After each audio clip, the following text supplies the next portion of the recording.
La commune de La Sauve vient de créer un nouveau salon du livre réservé aux éditeurs indépendants. Parmi les exposants, Éric Latouche, correspondant du journal Sud-Ouest.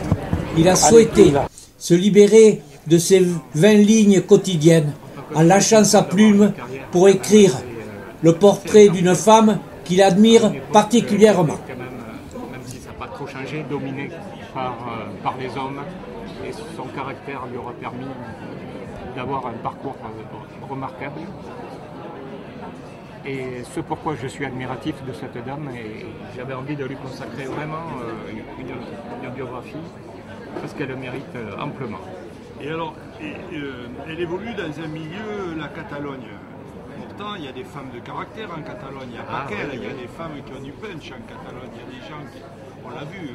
Alors, la chance énorme qu'a eu Rose de Montedilia, c'est d'avoir un mari qui lui a permis de s'émanciper, de lui dire « saisis ta chance, fais ce que bon te semble, je m'occupe de tout le reste ».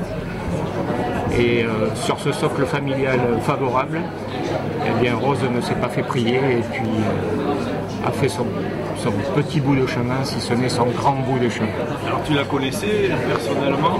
Je connais Rose depuis 1986 pour la simple et bonne raison qu'elle avait 3 gîtes ruraux en location qui lui appartenaient.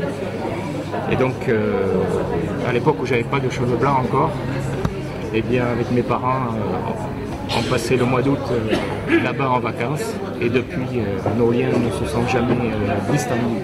D'accord. Et donc, c'est l'exemple de quelqu'un qui va cheminer entre des écueils en permanence, c'est-à-dire la crise agricole, l'attitude du milieu institutionnel.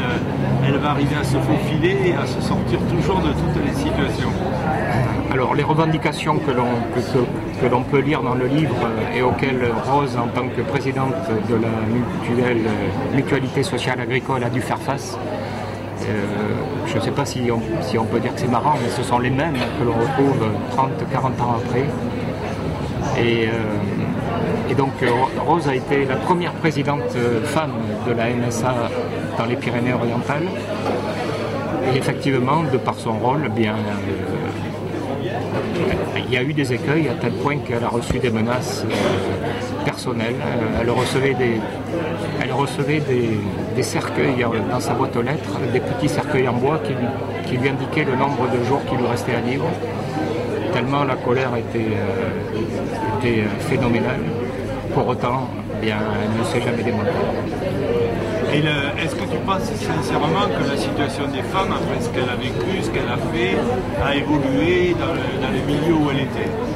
En tout cas, tout ce qui est sûr, c'est qu'il y a de quoi s'inspirer du modèle de Rose, qui ne se revendique pas pour autant féministe, mais qui encourage les femmes à prendre des responsabilités, à se lancer et puis à aller brusquer un petit peu ce monde machiste afin de s'imposer.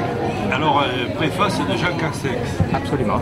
Et alors, pourquoi? Il la connaissait, lui? Il avait un lien particulier avec elle? Alors, donc, en tant que maire de Prades et conseiller départemental, il a eu souvent affaire à Rose pour des inaugurations, bien entendu, pour des montages de dossiers de subventions. Donc, ils se connaissaient. J'ai pris moi-même, j'ai fait cette surprise à Rose de demander à Jean Castex la préface.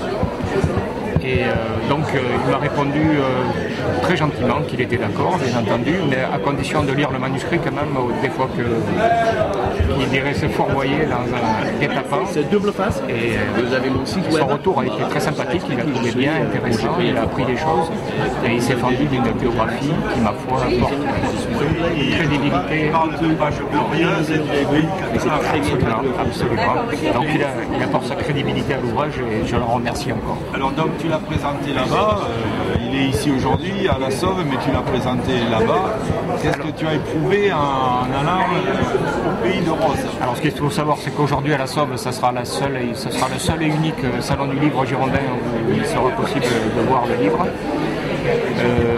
Il a été présenté donc mardi dernier à Sainte-Léocadie. Il a fallu au dernier moment changer de salle parce qu'il y avait trop de monde, une affluence d'une centaine de personnes auquel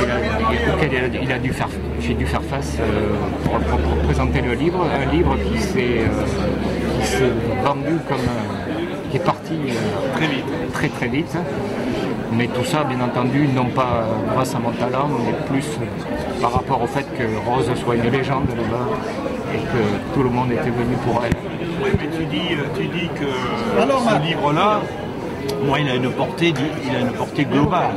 C'est pas parce qu'on pourrait trouver des roses dans d'autres départements. Tout à fait. Tout à fait. Deuxième service.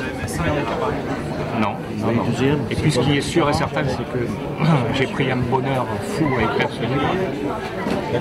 J'aurais pu l'appeler Rosa Bonheur aussi, mais c'était déjà pris. Rose de Montella, une vie Serdane de Éric Latouche. Et vous le trouverez donc dans les salons, mais il faudra aller en Catalogne passer au bac. Voilà, tout à fait. Le livre est à commander à l'adresse internet suivante.